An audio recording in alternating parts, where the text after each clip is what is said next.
Good morning and a warm welcome to your show, Sunny Mornings in Boston. I'm your host, Melissa, and it's Thursday, January 2nd. Welcome to Season 3 and Happy New Year. You'll be interested to know, 20 years ago, today in 2004, NASA spacecraft, Stardust, collected dust grains from the comet Wild-2, and subsequent analysis revealed that the cometary material contained the amino acid glycine, which is an essential building block of life. This discovery provided significant insights into the origins of life's fundamental components in the universe. So now you know. And now, it's time for the weather report. This morning, it's partly sunny and feels like 23 degrees, with 30-mile-per-hour wind. The sunset will take place at 4:23, and it will rise again tomorrow at 7:13. It looks like we're in for a mostly sunny Thursday with a high near 42 and a brisk west wind gusting up to 47 miles per hour. Tonight, expect mostly clear skies, a low around 29, and a west wind blowing at 12 to 21 miles per hour. For all you beach runners out there, the first low tide Thursday will be at 6:30 with the high tide just after 12:30. The nearshore buoy at Cape Cod Bay reads 43 degrees for the water temperature. Looking ahead in the weather, expect sunny skies on Friday with a high near 39 and a west wind. Saturday brings mostly sunny weather with a high near 32. Nights will be partly cloudy with lows in the low 20s. Sunday stays sunny, reaching a high near 30, while Monday remains mostly sunny with a high near 33. Bonjour, food enthusiasts. This podcast is brought to you by Versailles Cafe and Pastries in Encinitas. Nestled on El Camino Real South, just north of Encinitas Boulevard, this cafe is a haven for culinary delights. Indulge in their amazing Eggs Benedict or their gluten-free crepes. You can grab a panini for lunch or just breeze on through to get your morning coffee. They are open every day from 8 to 5. So stop on by and don't forget to tell them Sunny Morning sent you. In local news, Copley Square Park in Boston has partially reopened after over a year of renovations. The northeast triangle of the park, adjacent to Trinity Church and Boylston Street, has been closed since July 2023. Mayor Michelle Wu expressed excitement about opening this historic park, highlighting its vibrancy for both visitors and residents. Renovations include upgrades to the fountain, shaded seating areas, and improved access to the Boston Public Library. The total budget for the project is nearly $17 million.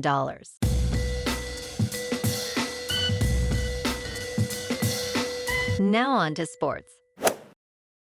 Last night, the sixth-ranked Ohio State Buckeyes dominated the unbeaten Oregon Ducks in the Rose Bowl, winning 41-21. Jeremiah Smith shined with 187 yards and 2 touchdowns. Ohio State's defense sacked Oregon's Dylan Gabriel 8 times, ending the Ducks' 14-game streak. Also last night, the fourth-ranked Texas Longhorns survived a thrilling Peach Bowl quarterfinal against 10th-ranked Arizona State, winning 39-31 in double overtime.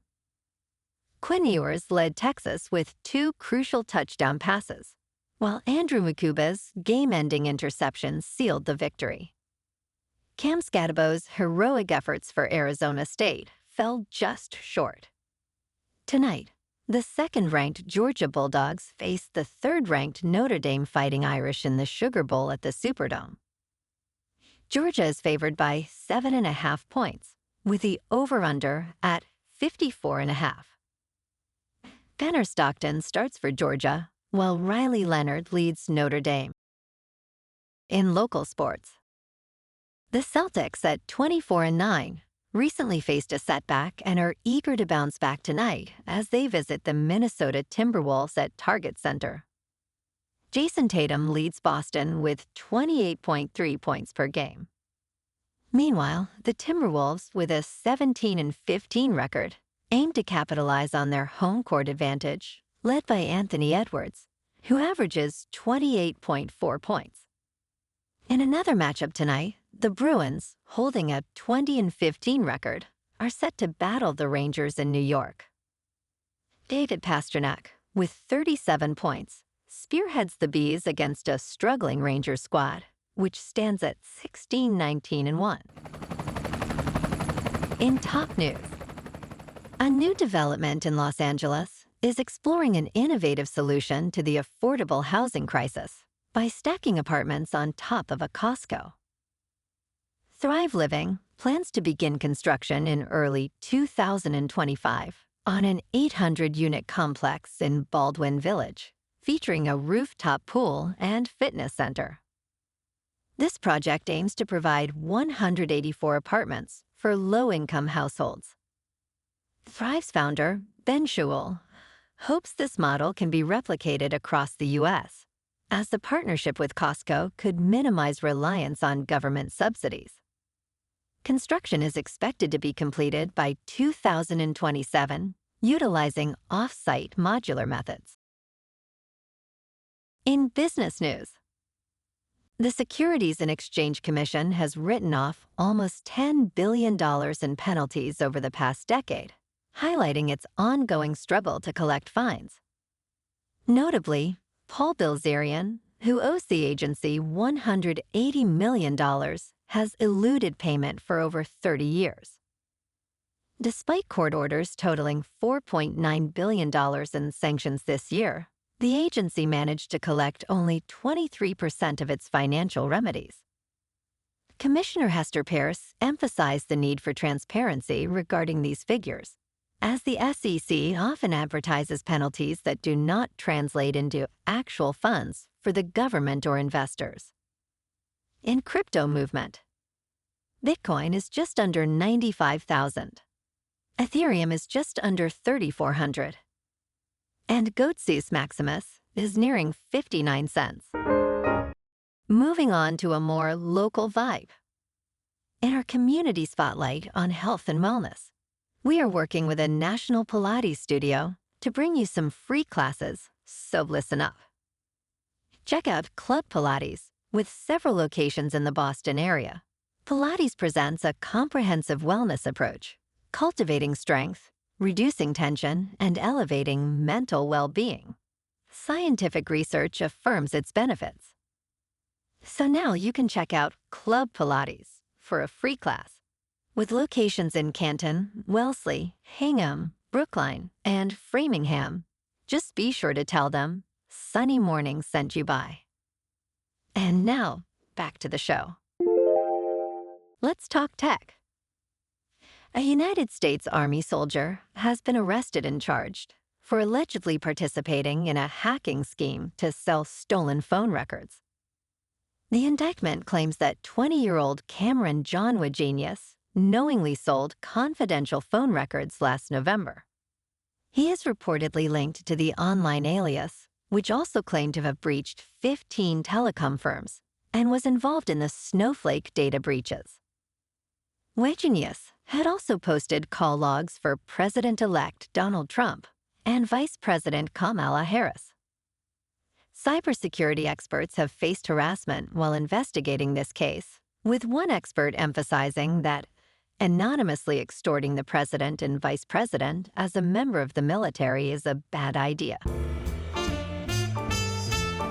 And in entertainment news, Mark Wahlberg stars as an unhinged and balding hitman in the new trailer for Flight Risk, directed by Mel Gibson.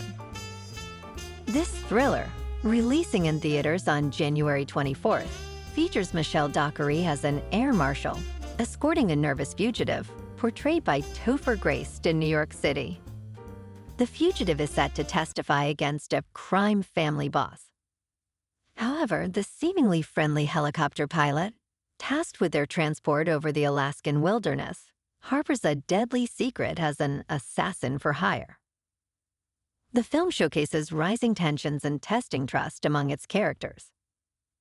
This marks Gibson's return to directing after Hacksaw Ridge. Well, alrighty, folks, it's time for the quote of the day.